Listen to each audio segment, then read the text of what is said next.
Hello everyone. Today we are going to discuss microservice architecture. Before proceeding, let me write the topic which we are going to discuss today. That is microservice architecture. So before proceeding with this topic, let me clear you with the project we are building. We are building a payment integration, specifically Stripe payment integration. This is the backend integration system which connects with the Stripe PSP, and this is a client. Basically, in our project, we are building a payment integration system. In the project, there are broadly three systems connecting and communicating with each other. These three systems are client, or we can say customer. And the second system, if I talk, is PSP, that is Stripe Payment Service Provider. For our project, we are specifically chosen a Stripe as a PSP, but we can choose PayPal, Razorpay, anything else. And this is nothing but payment integration system. In this system, we are building a three microservices. Now, what is microservice? We are going to discuss further in this explanation. But for right now, we are telling that there are three microservices. First is validation service, second is payment processing service, and third is Stripe provider service, which connects with this Stripe. Let me make it more clear structure. Okay. And another software which is being present in this payment integration system is database. This is the physical database as we discussed in the previous lectures, and we have a logical database also. So each microservice will communicating with their independent logical databases. So what is the functional flow of this system? The client will request a payment request to Stripe. So for that, the client will not directly connect with the Stripe. It will call our API, which we are going to build in our system. And it is our work to connect the client to the PSP. For this, we will call the create session API of Stripe. Create session API. Let me make it more clear. Diagram. Okay.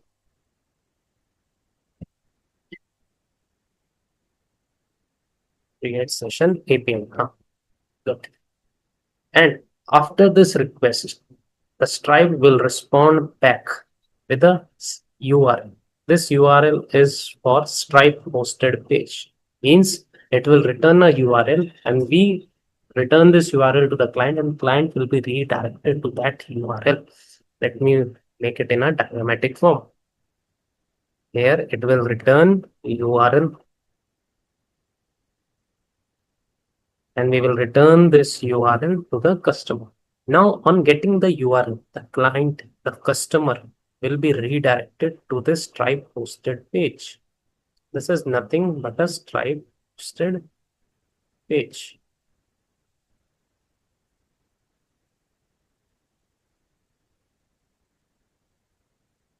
Because it is the responsibility of Stripe to do a payment related communication with the client. So the main payment will be occurred on this hosted page, and this hosted page will communicate with the Stripe PSP, and whether the payment will get success, it get failed, it get in pending state. It is the responsibility of PSP to turn that information to our integration system or to our backend system, and we will return this notification to the client. Stripe will return this notification using a webhook, and we will return this notification as a object of JSON to client. Okay. Now, after knowing that, We are building, we are solely building a backend payment integration system that connects end user, that is client, to the third party PSP, that is Stripe. Let me make a note of that. We are building, we are solely building a backend payment integration system that connects end user,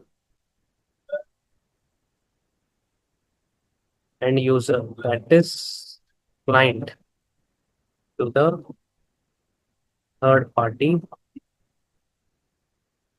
PSP, that is Stripe. So now it is our responsibility to design or create a system in such a manner that they have a smooth communication.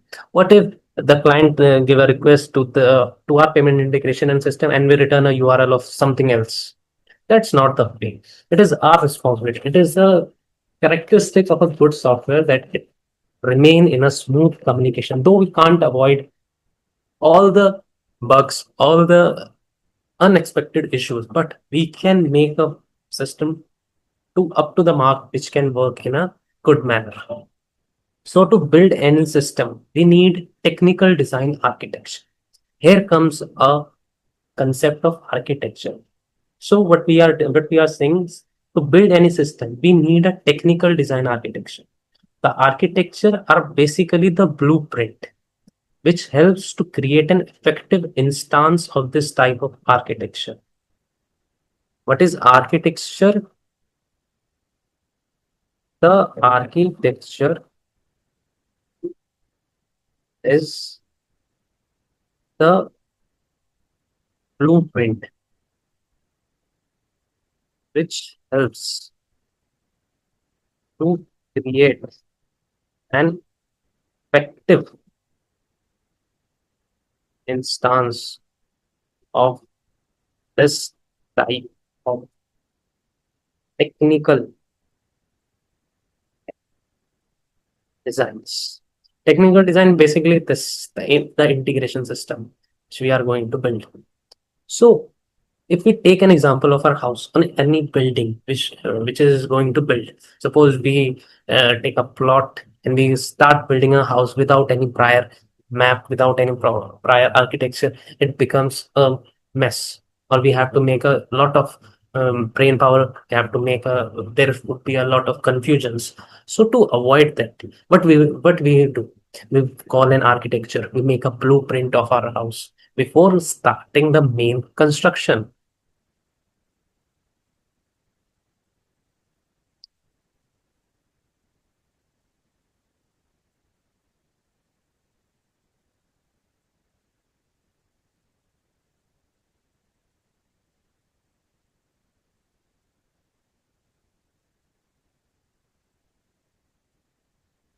So architecture gives us set of rules and regulation. Basically, when we design a blueprint of our house to be built, the architecture defines a blueprint. It gives a set of rules that okay, there will be two rooms. It will have this much gap. There will be a kitchen. After this much gap, there will be a terrace of that much elevation. So the workers, the laborers will abide that rules and make the design, make their house as per that rules. So basically, architecture also gives us a rule. Architecture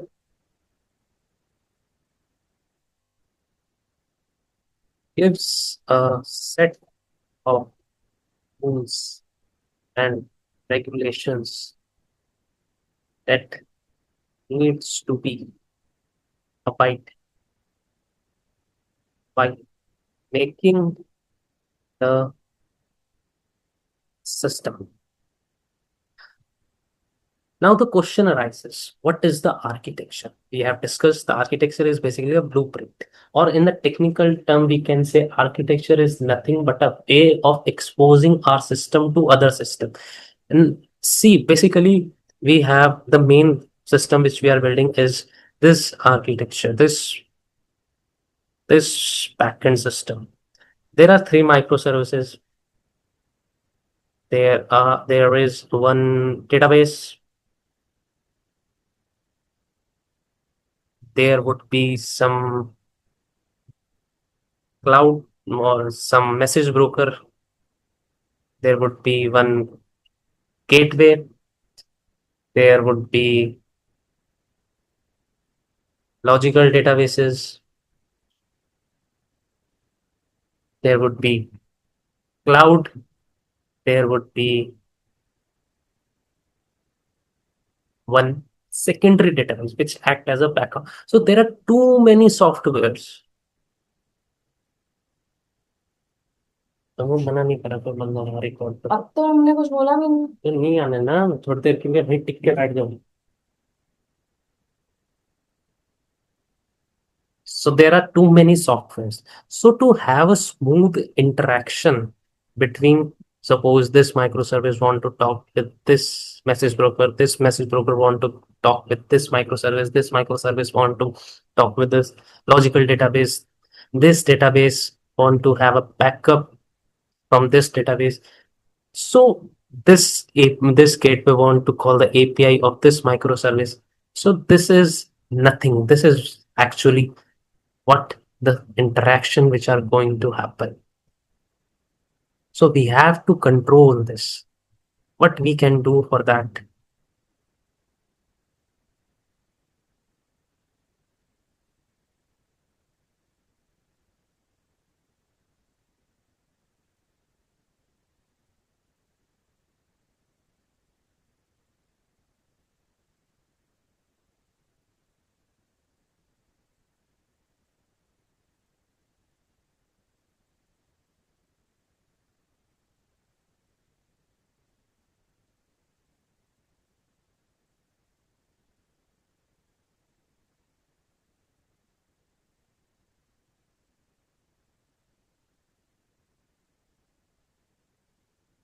So for the smooth interaction or exposing one system to another, we use the term architecture. In technical terms, we can say architecture decides how we will expose our system or how will our system interacts with the another system. Suppose we have a smooth or we have a perfect definition for the architecture. We can refer to this Geeks for Peace website. Architecture is a critical aspect of designing a system as it sets the foundation for how the system will function and be built. System will function means how the system will work by interacting with another system or another software and how it's gonna be built. It is the process of making high level designs about the organization of system, including the selection of hardware, software components, the design of interfaces, and overall system structure. So it's basically decides how the system is going to be built and how it's going to be work at a high level structure, at a high level mindset. So basically, we are referring to the overall structure, style, and approach used to design and organize the backend system and the major characteristics which the architecture follows is how to make it a little bit zoom.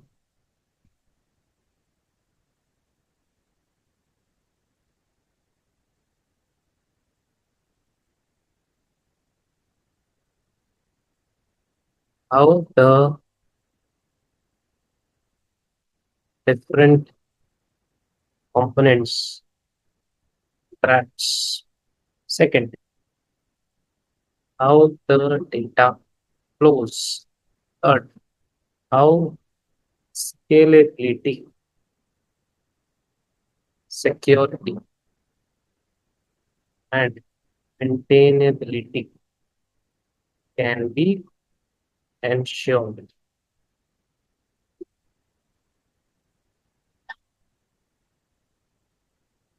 कौन था?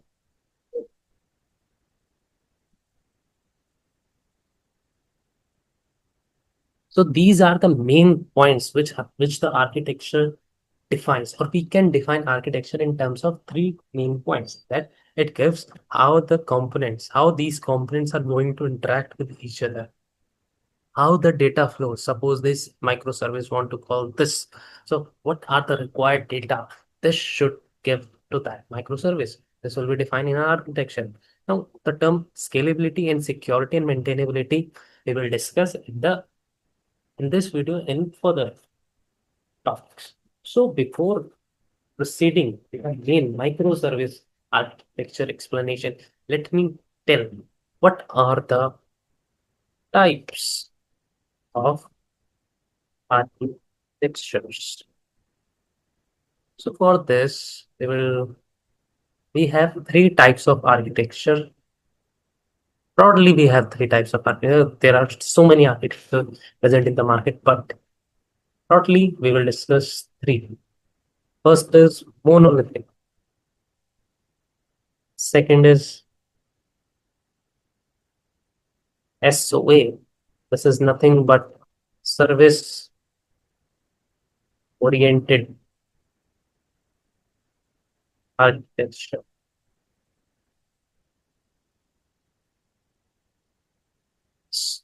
And the third one is microservice architecture, which is the main topic today. So, first we will discuss monolithic. What is monolithic? I will give the overview of monolithic and service-oriented architecture. I'm not going into too much depth because the main topic is microservice architecture. Okay. So monolithic architecture. What does it say? Monolithic architecture says, suppose we have one storage, or we have a one box, and in that box we put our all materials. Suppose in your home there is only one mirror, and in that you put all your clothes, you put all your kitchen items, you put all your accessories, your gadgets, your makeover things, all in that. That is similar to monolithic architecture. What does it mean? All the code, whether it is related to UI, whether it is related to business logic, whether related to testing, whether it is related to database access, all comes in a one single place. That is called monolithic architecture. This is your UI logic. This is your business logic. This is your database access. Let me write it down. UI,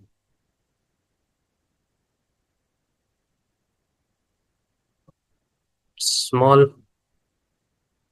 test, business, business logic, a backend terminal.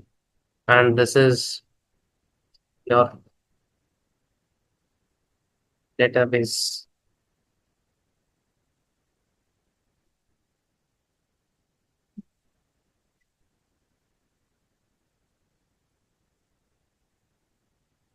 Hello.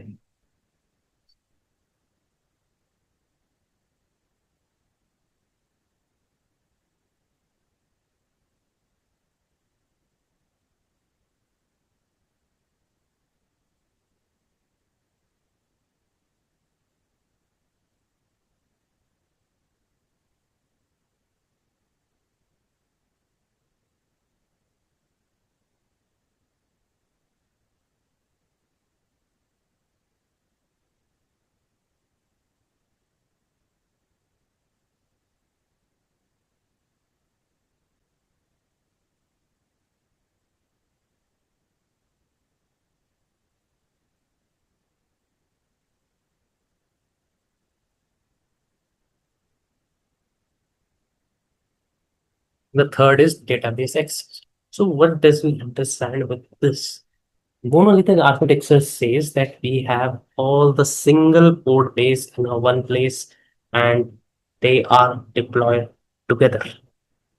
Let me write it down. Monolithic architecture says single code base and deploy together. all the logics for the front end, all the logics for the server side, all the logic for the database access are kept in a one place. They are prepared together, they are tested together. And if anything failed, if any, suppose in business logic there are 50 services working, if any one of the service gets failed, everything gets failed, everything gets stopped. Up till then, nothing can work. Until and unless you resolve the issue, you find where the issue was occurring, till then as your project is down. So let me tell you. So for every architecture, there should be some pros, there should be some cons. So let me discuss some pros and cons. Pros. Pros means advantages of monolithic architecture. It is simple. Simple because we are going to write everything in a one place. There will be no complexity. Okay, we have to take an interaction with that component, we have to interact with that service, how we will interact. So it is simple to build because everything is one place, line by line, and one after the another. Second, easy to test. Third, fewer.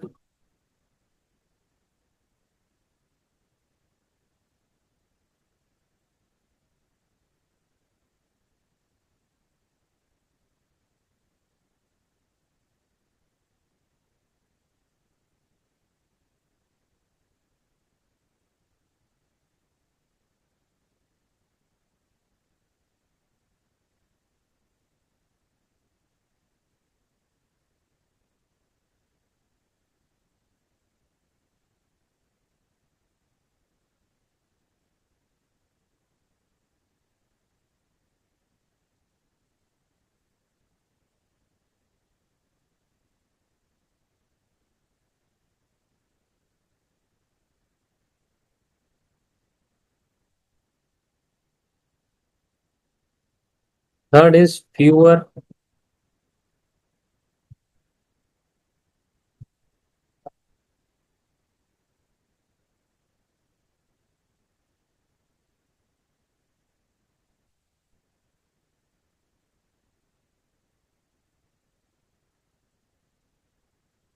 Third is fewer deployment complexity. Everything has to be deployed at a one time. They are tested one time, they are deployed one time. So there will be no complexities in that. Now, then we want to discuss the cons. What are the cons of the cons means disadvantages. It is hard to scale. Now the term scale is coming frequently. Scales means how the service will take the load. Load means if at any time the user requests, suppose this is your client and this is your service, and there comes a multiple request for your service. So how the service will scale and how will it manage this much load? This is called scaling. Scaling means the service get multiplies and there will be a load balancer who redirects the multiple requests to another service. This is not possible in monolithic architecture because there is only one service which is running in a one environment. So it is not. But in the microservice, there are different environment, different profiles. We'll discuss this later, but it is not possible in monolithic architecture. Now the second is tightly coupled. They are coupled because if there is any business logic, it is related to UI. It will remain in, you can say, the coupled form. They can't be separated. So it is tightly coupled.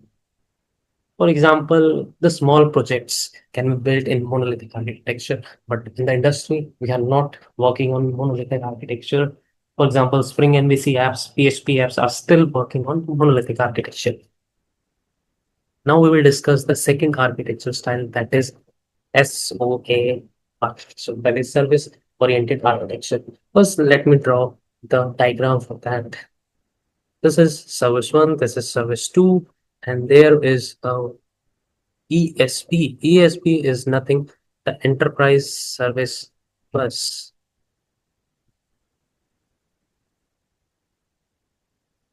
ESB. There's one microservice and there is another. If one microservice wants to talk with another, it will talk to ESB and it will talk to this. This is ESB. Now the major disadvantage, I will explain it, but let me tell you the disadvantage.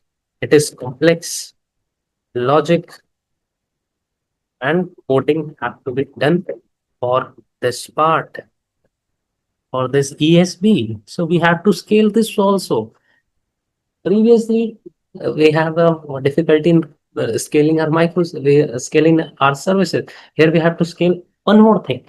So SOA is predecessor of microservice. Before microservice, there comes an SOA. It is more heavy and enterprise focus, and it's based on SOAP architecture. SOAP means like we have a REST standards. There is also a SOAP. REST is basically how we expose our API to the system. There are also a standard for exposing it. So SOAP is not so much in industry as compared to REST. Now, what are the pros and what are the consequences of this architecture? Is that advantage is reusable, good for large enterprises. It is reusable. How it is reusable? That there is only one communication channel, one ESP. If we have maintained this, many microservices can communicate with this. It is good for large enterprises. But it becomes complex and often slower and less flexible. If this goes down, this microservices will automatically goes down. So this is the major disadvantage of SOA. Now, let's come up with our main topic. Main topic is microservice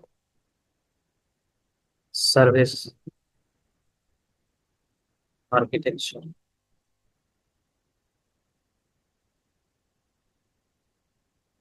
Microservice architecture. Due to various issues and difficulties in previous architecture, there comes in microservice architecture. The term gets so demanding and widespread that everybody starting using these microservices and claiming their standards are correct. Okay, so when the new thing comes in the market, everyone start using it. Everyone say that mine are this, mine are, although they all are same, but there should be some standards. There should be some standard. If the new Apple phone comes in the market, everyone say that, oh, this is my Apple, oh, this is my, but someone comes up with the standards that it is Apple i16, this is 16 Pro, this is 16 Pro Max. So there should be some differences. These differences can be defined in the terms of their characteristics, in the term of their working, and this will be explained in this video. So everyone's when the term microservice comes in market, everyone started claiming their standards are correct. So this confusion led James Lewis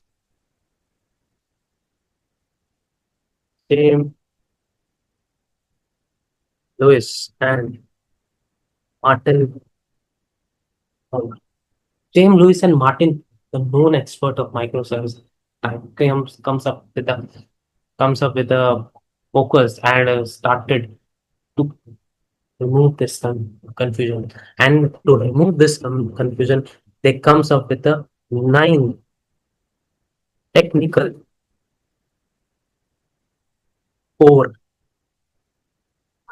principles. Let me discuss these principles in a very detailed manner. What is this? How relate to microservices? 9 technical core principles. Let me show you this Martin and Jim documentation first. Martin Fowler microservices.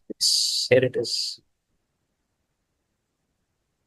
This is the pure documentation. How, and this is the core principles that I'm going to discuss. Oh, this comes up in the first page. So, microservice, yet another new term on the crowded streets of software. Although our natural inclination is to pass such things by with a contemptuous glance, this bit of terminology describes the style of software system. So we will discuss all this thing. I just want to show that they both of them had prepared a detailed documentation. You can refer to this and you can learn a more detailed from this website. So let me copy this 9 core principles, which I'm going to discuss and tell you what is that all about. These are the important ones. These 9 core principles define what microservice should have to state that they are following microservices standards. Simple. Suppose if you are claiming that the laptop or your house belongs to you, what you will say? I have the registry, I have the pure proper documentation of my houses. So these are the characteristics which you show to claim that this is your house. Similarly to microservices, it states that every microservice project should abide these standards to state that their project is of microservice architecture, though it is not compulsory to follow these all 9 in their project, but they should follow some of them to claim that they are doing project in microservice architecture. So let me draw the structure. This is the basic how the microservices comes up. Now let me tell you the microservices, how it is the architecture design of microservices. Then we will discuss all the points one by one. Suppose this is our project which we are building, and in monolithic, everything, suppose we are going to build business logic in that. This is our business logic. And everything we are going to write. Suppose we have to build a 50 features and there is 50 services. We are going to 50 features and all the 50 features are written in one place. The second, third, line by line value. So rather writing all the 50 features in a one code base. But the microservice comes out. Microservice comes out to break this code base in separate services. If there are 50 features, we will have 50 services. 50 services means 50 projects, 50 Spring Boot projects, which will be running on their own process ID, on their own code. So this is the major microservice that all the features gets break down. There should be micro projects for a big projects. There should be. What do you do? Or if there is a big problem, you break it down into small, or you start solving a big problem at the starting point only. No, that's not the. You have to break your problem into small pieces and then solve it down and comes up with the quick solutions. So good to go. Now we will start with our first technical point, that is componentization via services. What is componentization via services?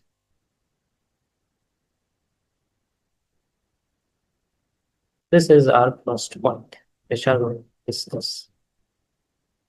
Componentization via services. To overcome the headache of maintaining all the code in one large code base, which I have seen up.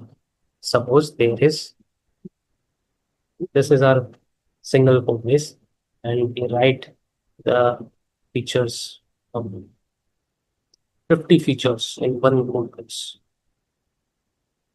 There is 50 features. So how many code? This is a very big headache to maintain all the code in one large. There comes a scenario or option of componentization, which I have given an idea in the above diagram. Now I will explain it in a detailed manner. This is the 50 features code in one code base. What we will do? Let me take it to the center. It is all right. It is okay. What we will do? We will make the components.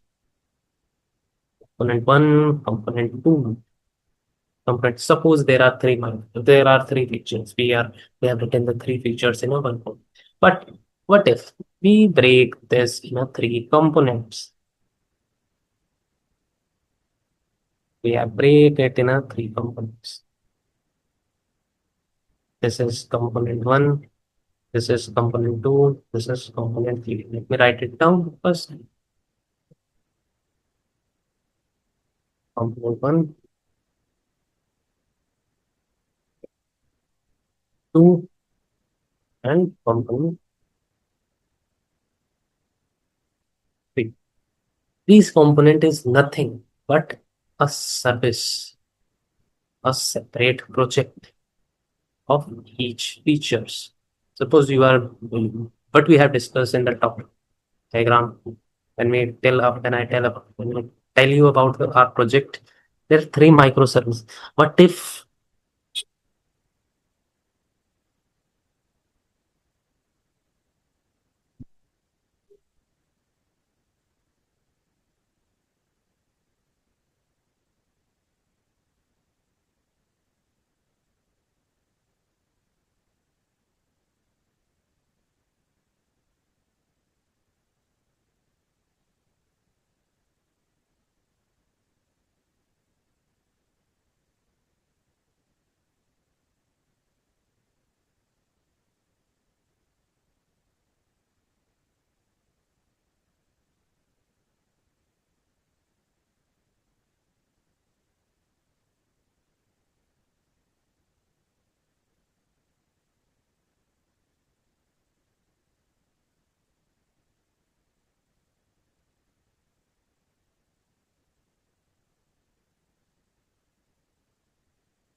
आगे चले जाकर तुमने भाई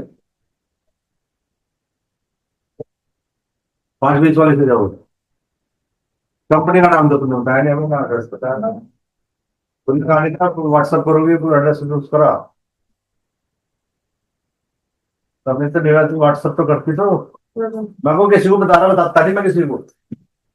मैं तो खुद देखो Google पे क्या आया क्या नहीं। पर मैं किसी को बताऊं थोड़ी। मेरे को करते एक पेंट भी। कर रहे हैं? तो सवेरे परोठी पार्टी बनाओगे, लेके जाओगे तो कुछ नहीं लेके जाने हैं। 4 परोठी मेरे को नहीं बनाने।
So what we have discussed in our project that there will be a single code and there will be single code base and there will be different features and we will not write everything in one code.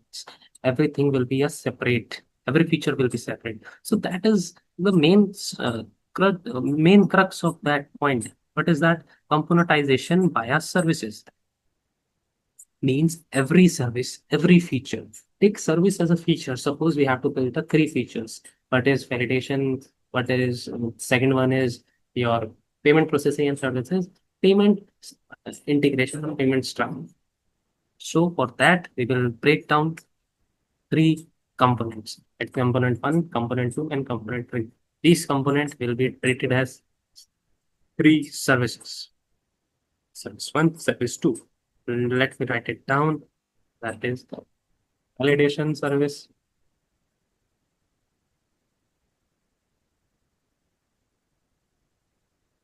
validation service. This is processing, payment processing service. And the third one is payment provider. That connect with the strength. Okay. So this is the component assets. Now the question arises, what is the benefit for that? If we can code everything in one place, why we are increasing the complexity, why we are making our system complex? Hmm. So the system become complex or not that much complex, but the benefits are if we break down our one server, our one code to three or n number of features, there will be they will be run they will be run as a separate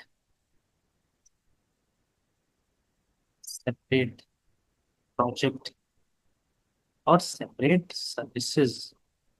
These all three services will be running as a separate project, separate services.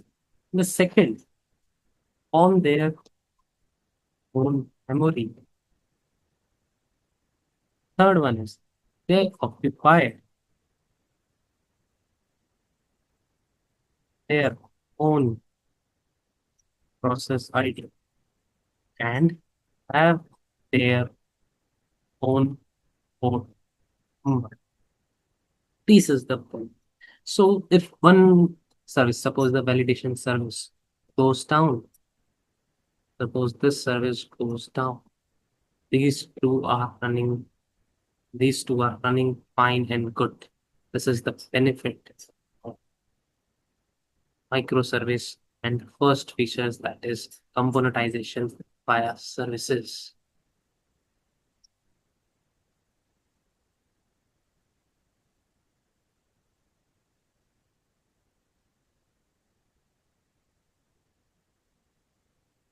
Okay, cool.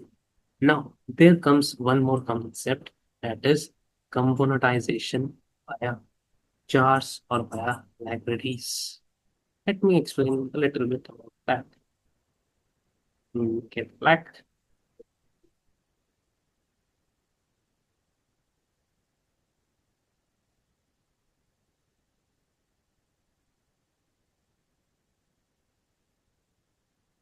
componentization via jars, jar or libraries. Now, what is this? Suppose similarly, we have a project, we have multiple three features, feature one, feature two, feature three, and we start writing code in one piece. No, we will not write the same piece code in one place only. What we will do, we will make a jar out of this. We will make a jar out of this. We will make a jar out of this. What is this? This is component one dot jar. What is this?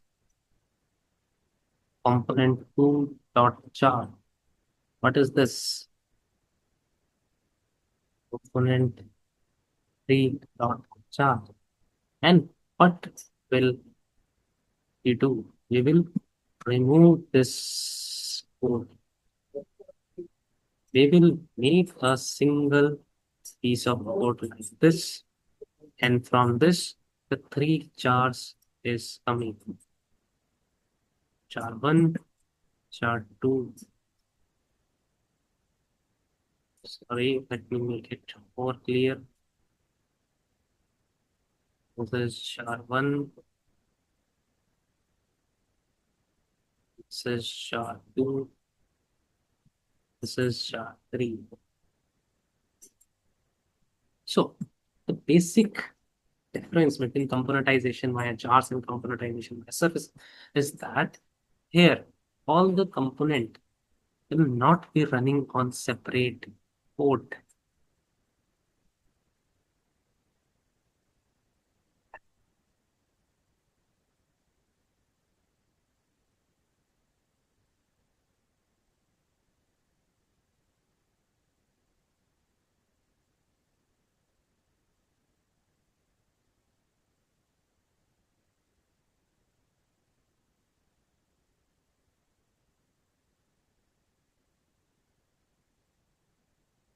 The main difference is that all the components will not running on separate ports.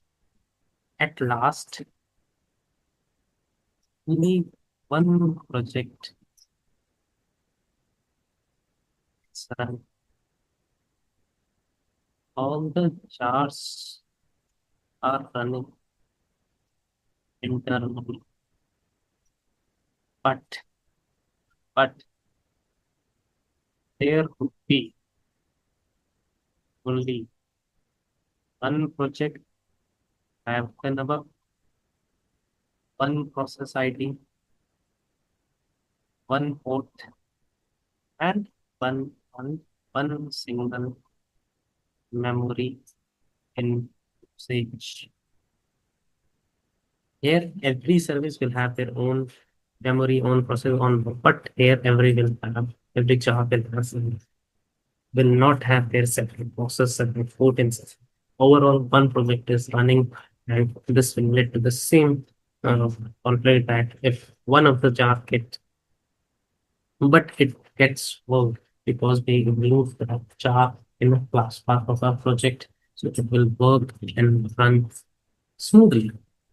Now we will get to the second core technical principle, that is organized around business capabilities. Let me copy that. Organize. Hmm, Give me a minute. The second is organize around. Now the question arises, how do we prepare each component? We have discussed that we have to break our feature into components. But the question arises, how do we break that component?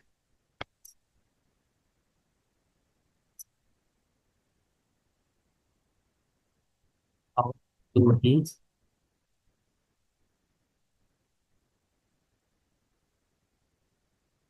prepare each component?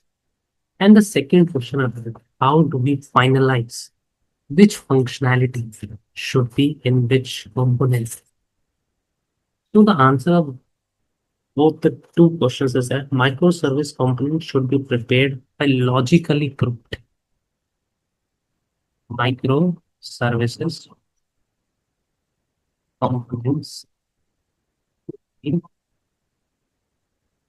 prepared by logically grouped selected functionality functionality,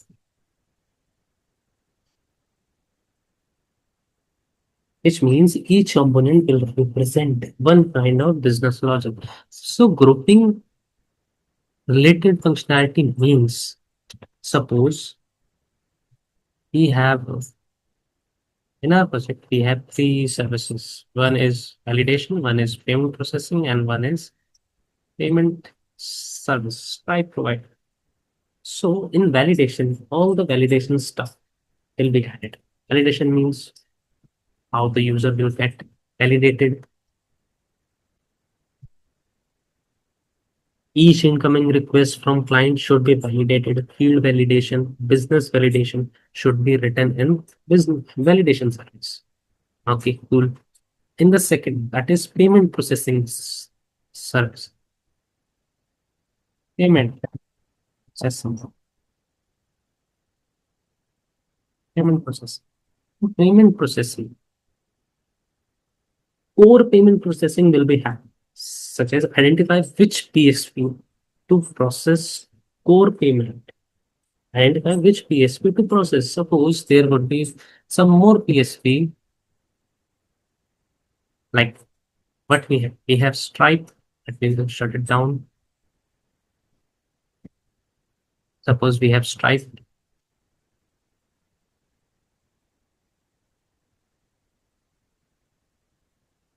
we have PayPal, we have Reserve, and something else. So, which TSP should a system get interacted will be decided by a payment processing service. Second, core payment DB. Core payment means DB actions like database. What is the status of database? What is the status of payment? Will be decided by payment process. It will interact with that database and decides the status. Status management will be done by payment processing. And the last is the reconciliation system. Means at the end of the day, all the payments which are in pending or failed state should be comes into a DB and decides what happens to the incompleted payment. This is also handled by this service. The third is Stripe provider service. In the Stripe provider service, all the Stripe integration logic means we have to connect with the Stripe. We have to connect with the Stripe. So there will be some APIs to connect with the Stripe. We have to call that API, no doubt. So for that, we have create session, we have retrieve session, we have expire session, we have notification. So all this functionality to call the Stripe will be handled by the Stripe provider service.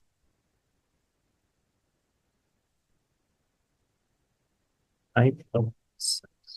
So these are the basic how the functionality will be grouped into the different components. Now the question arises, what is the size of each component? So what the size? There comes some basic rule. Size of component should not be so big and should not be so small. It should be two pizza team size.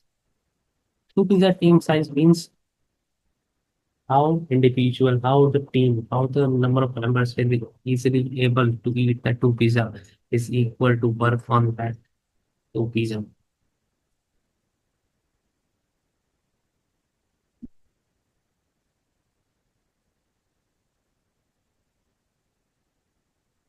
If your size is very much, if we merge like payment processing Stripe and then it will become a too much big. So the component should not be so big so that your 3-member team or 5-member team should not be able to work. There should 15 members, 25 members working on one feature. That is not the good practice. Now the third point which I'm going to discuss is smart endpoints and dumb pipes.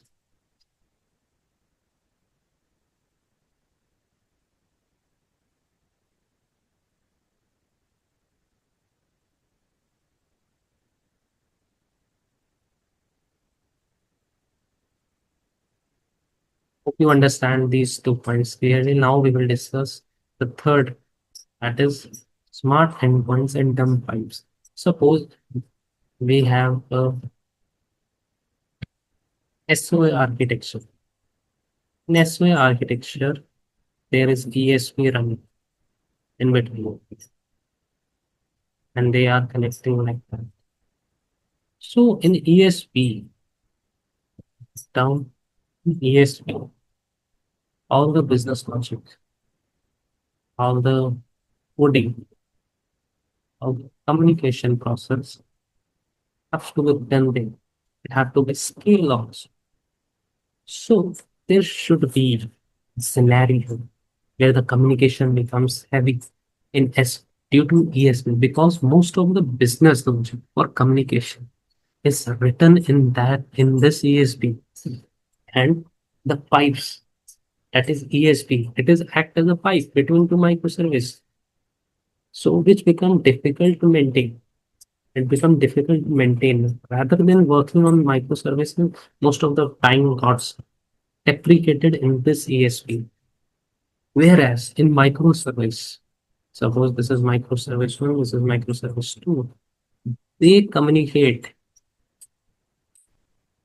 with REST standards. What is REST over HTTP? We will discuss a separate video, but that will REST over HTTP, which includes URL, HTTP method, URL. This is the later concept, but this is service 1, service 1, and this is service 2. They are communicating over REST over HTTP, means all the logics are written in that. This REST is very lightweight, whereas in microservice, all the business logic and intelligence should reside within these microservices. All the communication process are written in this microservice. There is API, we'll be calling it through REST. REST is a communication pipe which is absolutely lightweight, or we can say in the terms of point, which is dumb. All the logics in the smart work are written in this microservice. So communication channels kept as simple as possible, ideally REST over HTTP using JSON data. JSON means key value pairs. That is the basic model how the microservices are communicating, and but this point defines. So before closing this, I will try to explain one more concept. Though the video is going up, let me tell you one thing. There is two models of communication. First is sync, sync communication. Second is async communication.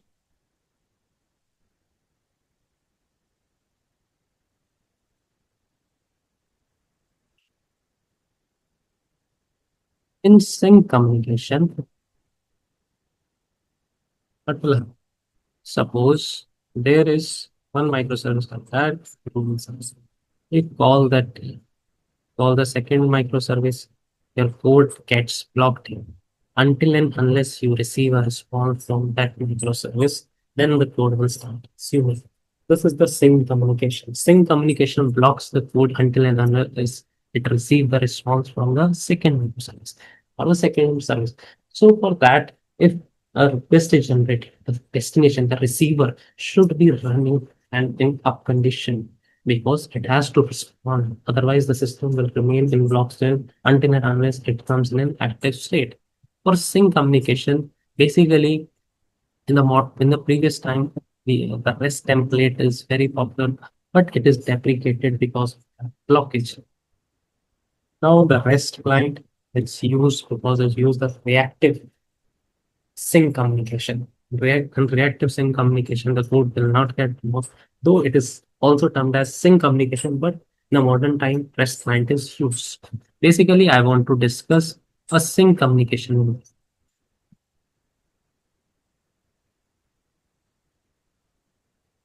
Async communication. In async communication, what will happen if there is one microservice that one, there is message broker in between.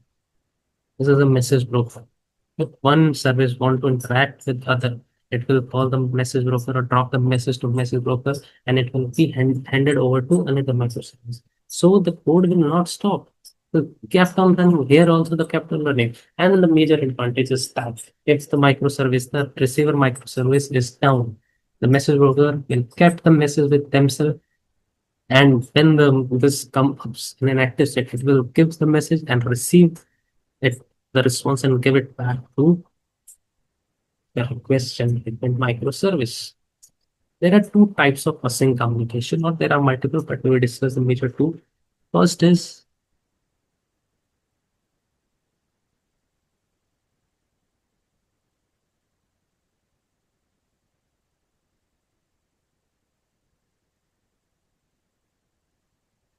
first is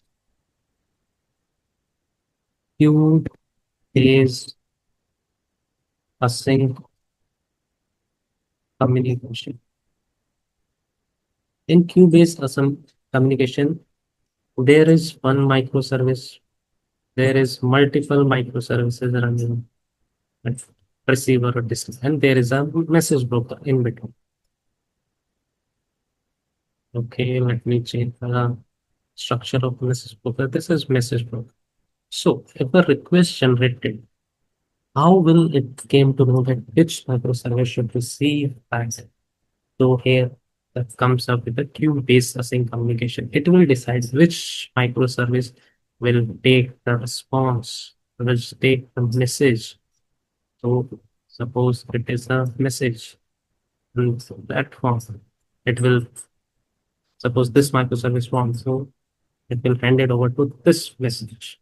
For this, we used a AWS feature as a message broker, which is SQS. SQS. So when and the second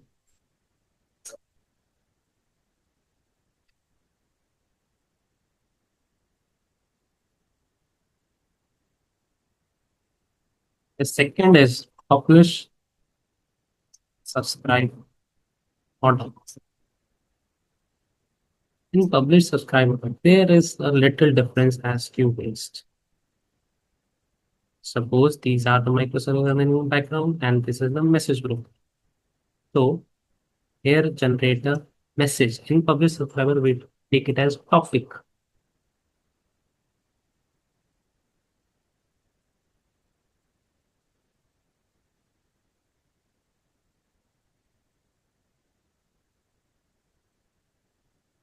We take it as topic. It is a topic, not a message. And we want to deliver it all the microservices. All the micros should receive this. So we will use public subscribe order. All the microservices should receive this topic. So we will use a publish subscribe model. So this topic is given to all the services. For this, we will use Amazon Event Bridge as a message group. Amazon Event Bridge. We make it clear. So, so to give a basic gist of that, when we want all the receiver receives the topic or a message, we should use publish subscriber. This message, this topic should be delivered to all Microsoft. We'll use publish subscriber model for this Amazon Event Bridge model, which works on publish subscriber. And when we want that only one receiver should receive the message, we use queue-based model. For this, Amazon SQS works with this. So this is the major three core principles which I have discussed today. I hope you all understand, and in the upcoming demos, I will explain all the others 5 or 6 core principles. Thank you.